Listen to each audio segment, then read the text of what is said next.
Nice intro, bro. Oh, yeah. Didn't we establish why that intro is so good already? But we can keep talking about it because only like 6 people listen to the first 5 episodes. That's true. Who did that intro? Me. Nice work, bro. But it was mixed and mastered by a buddy of mine. Oh, yeah? Yeah. He's a genius.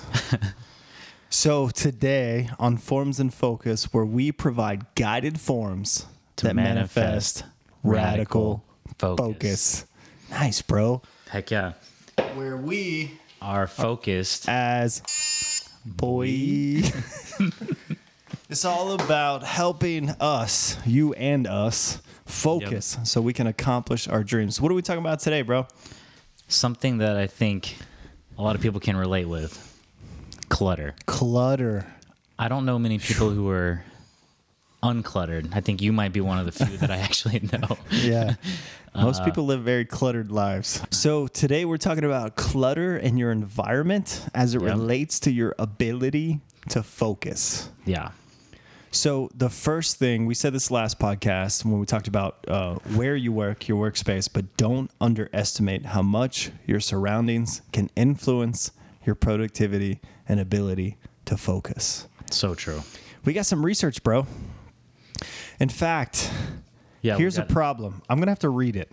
Yeah, absolutely, because it's a legit study. Yeah, it's from Princeton University Neuroscience Institute, which means I need to read it so I don't screw it up. Multiple stimuli present in the visual field at the same time compete for neural representation by mutually suppressing their evoked activity throughout the visual cortex, providing a neural correlate for the limited processing capacity of the visual system. All right, if you checked out, what the hell does that mean, bro? So, very simple. If your environment is cluttered, the clutter restricts your ability to focus and limits your ability to process information. That's science. Hey, I mean, it's definitely science. It came from the Princeton University. Yeah. So I think like we saw like movies like Beautiful Mind, and we like read about these geniuses who were like cluttered, and we think like they were geniuses and they had a cluttered environment. So so I justify my cluttered environment. Right. But it turns out you're not a super genius. You're a normal human being like me. That's like those people who say what Albert Einstein couldn't spell that well. Yeah. It was like, how many languages did he know? You know, was English even his first language? Yeah. So.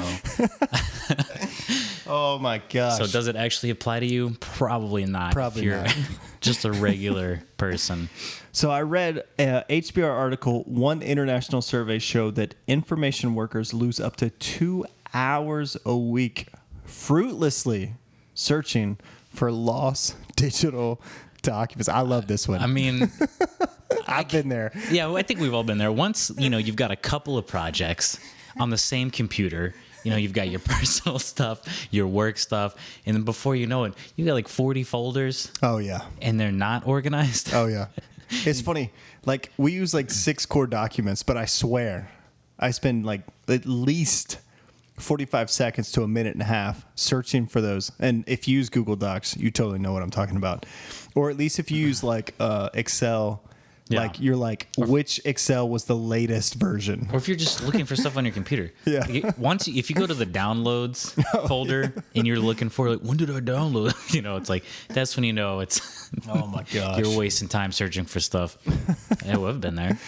Yeah, just looking for stuff. So clutter, if you're trying to find a thing amidst the clutter. That's true. I mean, it's not just physical clutter, it's digital clutter as well. Oh, man. We've all seen those person with on their desktop, like on the actual screen, and they have like 50 folders. It gives me anxety when I see that. How can you even look at this? When you screen share and your entire desktop is filled with just icons or shortcuts. Yeah, shortcuts. What a nightmare. What a nightmare. I can only have like 4 things. Yeah, active. I have a folder called active. And it's whatever I'm currently working on is in that folder on my desktop. Everything else goes somewhere else.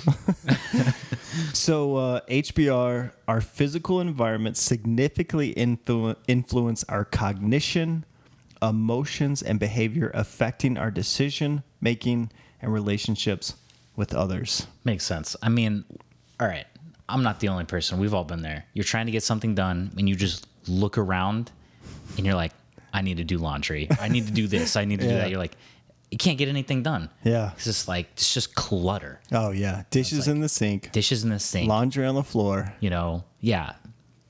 If you have a dog.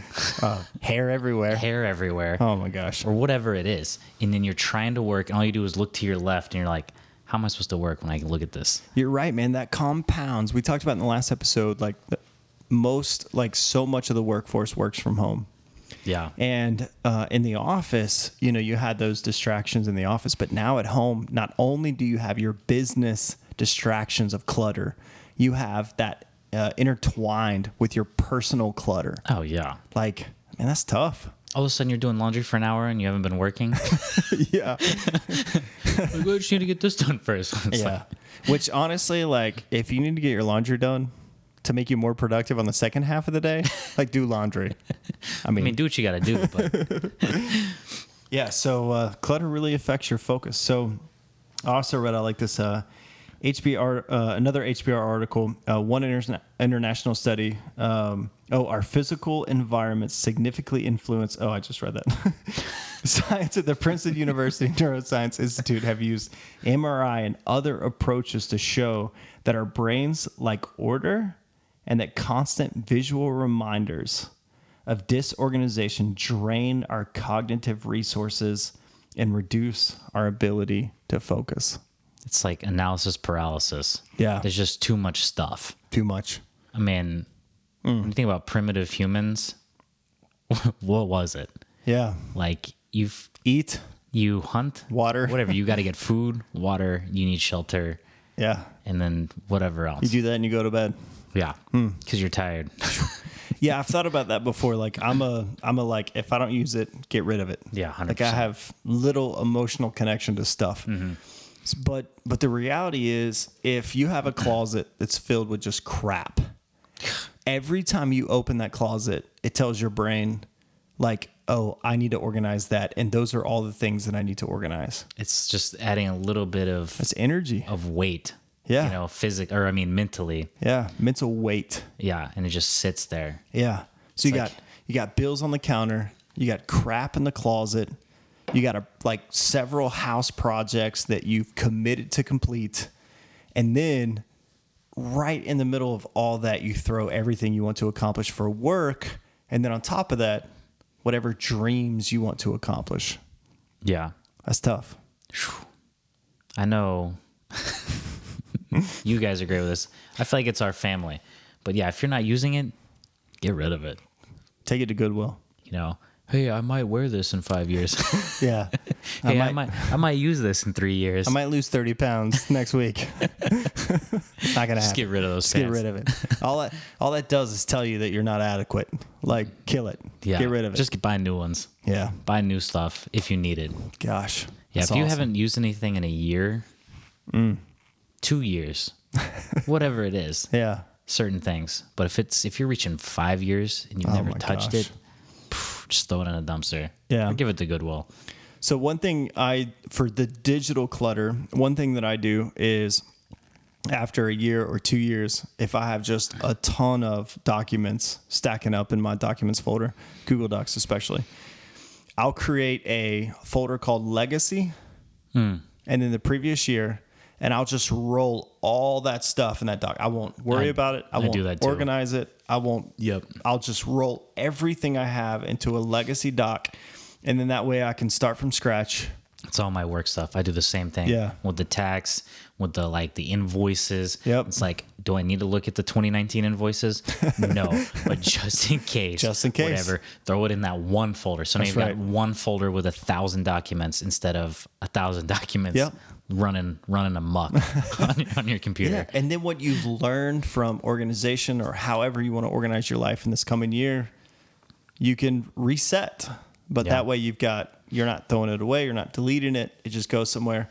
Hey, Goodwill, there's actually an app. I don't know what it's called. It's by Quicken something. But you can actually itemize everything you give and donate and write it off for tax purposes. So like a sweater, you can get like $8 or $15 for a sweater. What?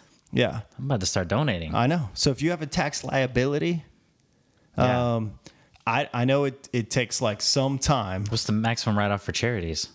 Well, as long as you can justify it and you have proof, it's actually pretty high. Oh, it's higher than us common folk would can be reach. doing. Yeah, I gotcha. So, but yeah, if you're worried about that stuff, just itemize that stuff. It doesn't take too long. Write that stuff off. Give it to Goodwill. Someone else will find it. It'll be their treasure. So you clean money and reduce your tax burden at the same time. Now that is a Forms and Focus win-win. That's right. All right. So what should we do, bro? What's the solution? Well, it might not be a surprise, but I think it starts with decluttering your work environment. And honestly, I think that's all your whole environment. Yeah. Because it kind of compounds, or it's kind of like an avalanche. You know? Yeah.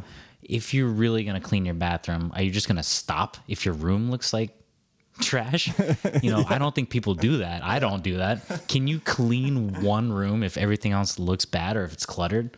No, you have to keep going. Yeah. So Declutter.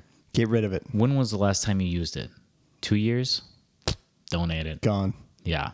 Give it to someone else. Give it to someone who uses it. Someone else will use it. What's the point of having things that don't get used? Yeah. There's a lot of people who would love to have that. Someone might use it. Yeah. Whatever it is. Give it away. Give it to Goodwill. Whatever it is.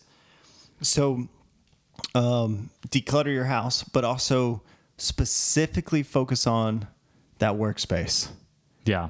So if you work at the kitchen table, if you have a room that's your designated office, whatever it is for that workspace, like make sure that's decluttered. And it definitely helps do it before. Yes. Because then you can just show up and go. Yes. It's like if you're trying to work and then it's like there's stuff everywhere. Yeah. So I like this. I put this bullet: reward yourself at the end of your focus block by sitting back and admiring your decluttered space. I do that. Everyone does that. Yeah. You vacuum, you do this, you clean, you look back, like the dishes are done. You're like, oh man, that was great. It looks so good in here. It sparkles. Now I'm going to have a whatever. I'm going to eat a snack. I'm going to have a beer. I'm going to do whatever. Yeah. Same thing with work. If you finally decided to organize that desktop, sit back, look at that desktop and go, we did it. We did it. So, in summary, clutter, it doesn't help you focus. It really doesn't. And it's a huge inhibitor. It's probably more than you think, because once you're used to the clean, then you realize how bad it is with the clutter. Oh, gosh. Clean it up. Get focused and accomplish your dreams. Donate all that stuff you haven't used in 2 years. That's Come right. on, let's be real. All right, bro. All right. Well, we'll see you for the next one.